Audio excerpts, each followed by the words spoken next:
Yeah, so this is a 1964 Hillman Superman. Bit of an oddball being a left-hand drive car, all the way from Geneva. But yeah, this is the next project on the channel. Been stowed away for a few months at where I work, having some remedial work to metal work done that I did to it that we'll try and inject some pictures of. But yeah, it's a good solid base of a car to start with. But yeah, we'll walk you around it and give you some tour. And fantastic. Let's have a walk around. Look at the front perhaps first. Any identify marks? Obviously it's not a UK car. Yeah. So it's got some interesting badges down there on the front. Yeah, so this is another one from its original Swiss past. So I believe that's probably something to do with their like motoring association, probably like the AA, something to do with like that. But the chrome on it is in relatively good shape. The car from the previous owner, it had lived in a barn after his granddad stopped using it, and yeah, so the chrome has survived very well. The bumpers are in decent shape. They need a bit of a clean, but they're not bad. All the badging is not pitted. Yeah, just to zoom in there, we can see the Hillman badging is still there, and then back down to the chrome. Nice Art Deco Roots Group badge. Badge there in the front, if I can zoom in. Yeah. Yeah. So yeah, we'll whip the bonnet up and have a look what beast is lying underneath. Oh. So we'll zoom in here. Yeah, so there's your Roots Group 1600 all cast engine, cast head, cast block. So heavy old lump, but 65 horsepower I believe from factory.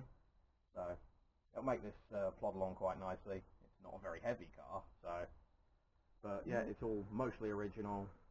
The air filter box is off it at the moment, but yeah, original steering, it's all original radiator. Yeah, we've just added in the bullet nose mirrors there, as you'll see on the walk around, just because it didn't have any at the time. And someone had previously drilled this side and that side for some mirrors, and these happened to quite nicely fit the holes that were already there. So. And we are trying to make the car sort of UK road legal, because at the moment, although it's been imported properly and we've got all the documents, it hasn't actually got a UK registration yet. So no, it needs an MOT to get it registered, and then it's MOT exempt after that. But it does need an MOT. But rust is not one of this thing's problems, so it's quite enough base to start with. a really solid base. So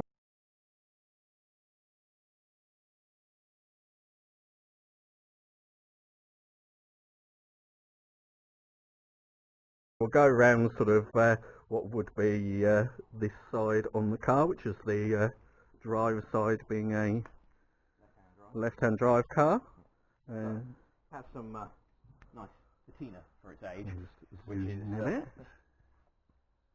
from its previous life. Most of this bottom half of the car has actually had like a almost like a roller type paint job from previous scrapes.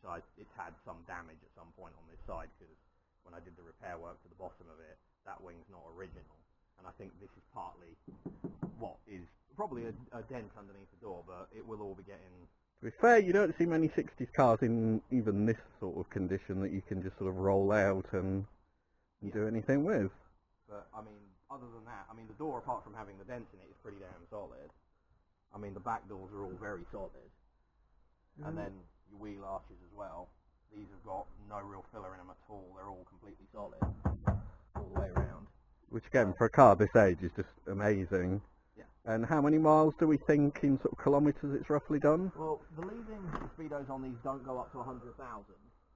It says 44,670 something, but obviously that could be 104,000. We'll just have a little look there of the interior. Very classic Roots Group interior. All the original dials and switches are there. And the interior itself's not actually in bad condition for the vinyl, I'm guessing. Yeah, all vinyl back in there. Some very nice period features there with the actual Roots Group and Hillman logo in the centre there. So we'll just zoom out. Yeah, supposedly it could be 104,000. The only thing that might help its dating is... We'll zoom down in here. This is quite a nice little sticker from a garage in Geneva from the 5th of the 8th, 1983, which was its service a garage at 33,950 kilometres. So that could be a genuine under 50,000 kilometre car, but its bodywork suggests it possibly is, but obviously it's a pinch of salt because I don't have that much history that goes right back. And this was in a deceased estate sale, wasn't it, originally, was it? It was brought back by the son who learned to drive in it in a house in Germany. It was originally, I believe, his father's car, and then it moved to his uncle in Germany when his father stopped driving it. Yeah. And that was where he drove it around the local estate that he was on with it when he was younger. And then his uncle passed away a good few years ago, and this was one of the cars he brought back. So yeah, we'll have a spin round to the back now and just have a look. So we've also got some interesting sort of originality and stickers on the back, if we can do that without tripping over. So yeah, again, the Hillman lettering is still in good condition there. Very good shape. The lamps are in good shape. There's no cracks in them. The back bumper isn't as good a shape because, unfortunately, I believe when they pulled it out of the barn, it was they used the bumper rather than the... But still not too bad. And then we've got another, again, really nice part here. Yeah, that is... This will focus. From what I can tell, it's original dealer sticker from where it came from, or possibly a garage that did some work on it. But yeah, another one from Schenborg. I'm probably very butchering that, in Geneva, with its telephone number just still visible. So again, for all these like little details to still be in this good a condition, if you actually be able to read them, and you've again, if we come up to the rear glass here, you can see some more periods. I'm not sure what that is. I think it's maybe a CFMS. I'm not really sure what that could be. Could have just been somewhere it's visited over the time. But if anybody does know, just give us a comment and we can do a bit more research on it then, because we are kind of keen to know a bit more about it. And then some more sort of, again, period details down here. So if we go now to what would be the driver's side, if it was a UK car. Yeah, so much the same on this side. The car's in more of its sort of past. So the battle scars there. But other than that, very, very solid. Same with the wheel arches are very, very solid. There's a little bit of... This is actually just where it's been painted so many times. But that's actually probably protected it in some ways, even though it's not a fantastic paint job. And if you know anything about the channel, you'll know I'm all in favour of not fantastic paint jobs, because I do them myself. So yeah, we'll just sort of come around here again, do a bit of a sweep through this side of it. Still, it's remarkably all the chrome's in still good condition. Yeah, it's all survived fairly well. And again, the original sort of Super Minx logos there.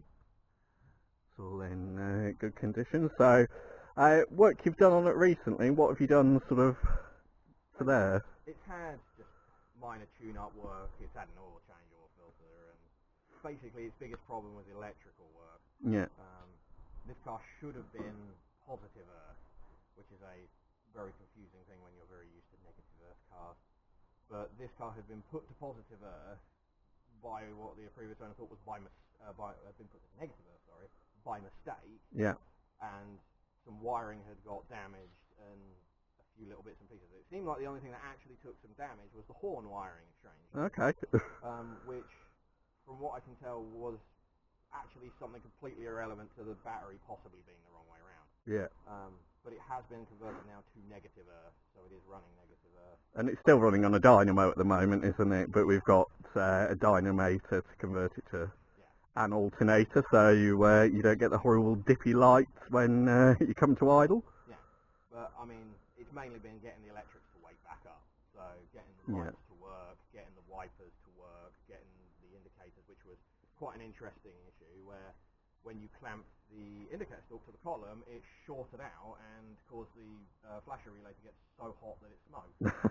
Kind of was an entertaining 10-second feature, but... And you don't see a lot in these days, things smoking on cars like that? No, thankfully no damage was done, and actually the flasher relay survived that ordeal, but it now does work with it insulated from the column. Yeah.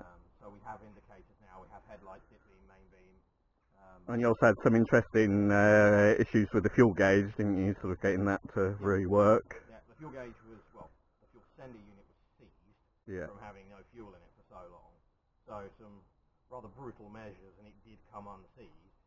It's not perfect. Yeah. It works most of its range. The middle's a little bit Iffy. And it does like to go to zero occasionally. Yeah. But unfortunately, at the moment, I haven't been able to find a new one for it.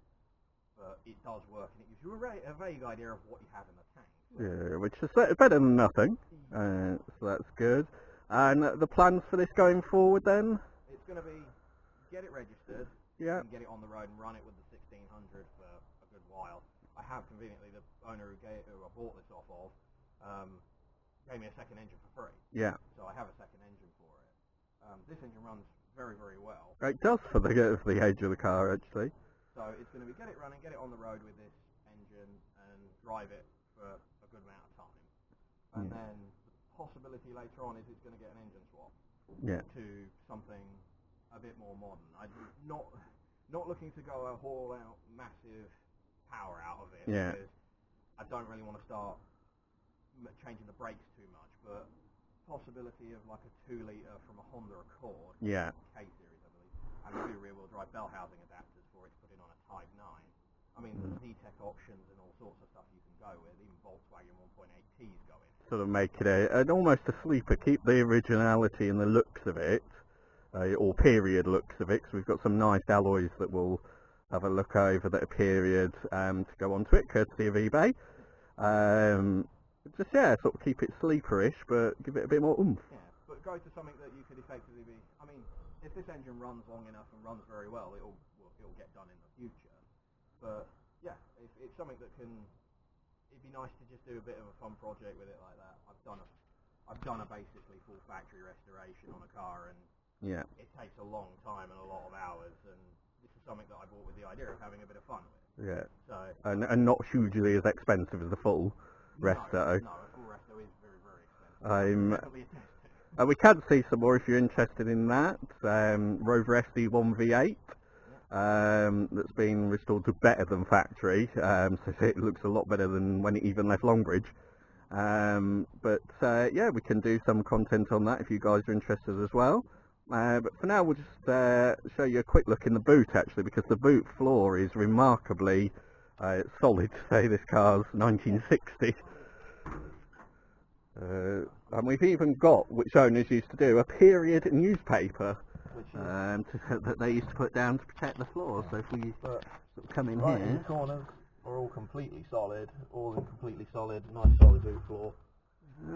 And then there's the elements of a newspaper of the era that was actually showing Swiss francs and everything. Yeah, so it's got a good bit of age to it, but I mean, if we come round to, like the boot lid itself... So we'll have a look under here. ...is absolutely rock solid. All this black stuff is wax that I chucked in it, but all the shuts are solid.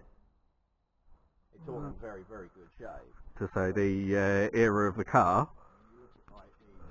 We'll just pop round this side and in here, because we move these just to treat it. So, floor pans have never had any welding, neither on both sides. Just a quick little clean up and some fresh paint on it. And back up to the dash there as well. Yeah, with these all very helpfully unlabelled switches, which it should be labelled. There should be pieces of wood that run across the dashboard, but unfortunately they're missing. Well, something if I can try and show you down here, a very handy of the time period safety feature was this little bracket here that conveniently would stab you should there be a side impact. Was actually for a extinguisher, I believe. I believe it's a fire extinguisher, because I think European cars possibly have to have it. I'm not sure, but it does hurt quite a lot when you stab yourself getting in. So you can put yourself out if you're on fire, but just don't get smacked inside because it'll impale you. So yeah, interesting safety features there. Seatbelt wise, are these lap belts or inertia belts? They are effectively just fixed point belts. Okay. So they are patterns for Europe, USA and Canada. Yeah. But they are cross belts, but they're basically completely fixed. Yeah. But they're better than having nothing at all. Better than giving you nothing. But, so yeah, that's really, we've just sort of had a quick look around the car. We'll just sort of pan you into the garage quickly, which is now a lot tidier, thanks to 3 skips, and we can actually get in it. But these are the alloy wheels we've got up here that are Alley Cats, I believe. that will be going on the car that are a Hillman fitment. So yeah, We've got one just over here. Somebody had painted previously with a tyre on it, so you can just sort of see what they were like, but sort of very period for the car. That is an upgrade somebody might have done, you know, having had it a few years. Yeah, they'll go on it, and so yeah, that's the thing. So we'll leave you there. We'll just give you a parting shot of it actually firing up. yeah. And then if you want to see more of this sort of content and what we're going to be doing, or what Ryan's going to be doing with this car, just let us know and we can produce some more videos for you. Yeah, well, some of the stuff we want to be done is windscreen seal needs changing, because that's partly why it needs to live in the garage at the moment, is because it leaks from the screen seal. So we'll order a screen seal and we can show fit in that. It needs an actual hub seal at the back to pass an MOT. It needs some diff oil in it. Yeah. And a couple, probably some small suspension bits and pieces, and some a little bit of wire and fettling, but we can do videos on those. But altogether, for a 1960s car, it's going to have a lot less work to get it on the road than old Hannibal Super at the moment, that is currently with the mechanic, because I just couldn't face doing it, and I refused to work on it. I'd already taken it apart So yeah, he's with the mechanic at the moment, but you'll see some footage of him hopefully in the next few weeks. Now he's had this sort of cylinder head whipped off him.